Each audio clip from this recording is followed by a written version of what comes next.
চাকরিচ্যুত 10,330-এর পক্ষ থেকে যাদের চাকরি যায়নি তারা, আমরা বিগত অনেক বছর যাবৎ আমরা কেসে লড়ে আছি।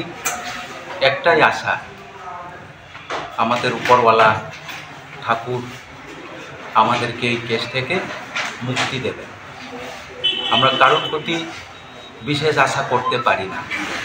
আমরা যাদের আশায় এই আপনাদের মুখোমুখি হয়েছে, কারণ বিভিন্ন সময়ে আমাদের এই রাজ্যে আমাদের যারা চাকরিচ্যুত হয়েছেন এনাদের মন ভেঙে আছে।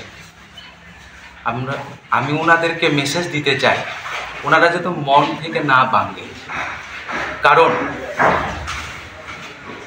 অসুথামা হত ইতি গজ, এই ফর্মুলাটাই বোধহয় আমাদের আধিকারিকগণ প্রয়োগ করছেন।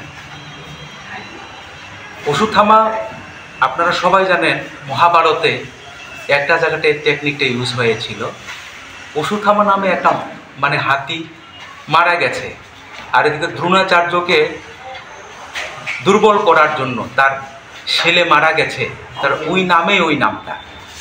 অথচ 462 জনের চাকরি চলে গেছে, আমাদের চাকরি যায়নি। এইরকম তথ্য প্রমাণ আমাদের হাতে আছে। আমরা বর্তমানে সুপ্রিম কোর্টে খুব ভালো পজিশনে আছে। আপনাদেরকে অসংখ্য ধন্যবাদ। এই মিডিয়া বন্ধুদের মাধ্যমেই আমরা এই রাজ্য এবং বহিরাজ্যে যারা শুভ আকাঙ্ক্ষী আছেন, সত্যের পথে যারা আছেন, ওনাদের কাছে এই মেসেজটা দিতে চাইছি এবং দিচ্ছি।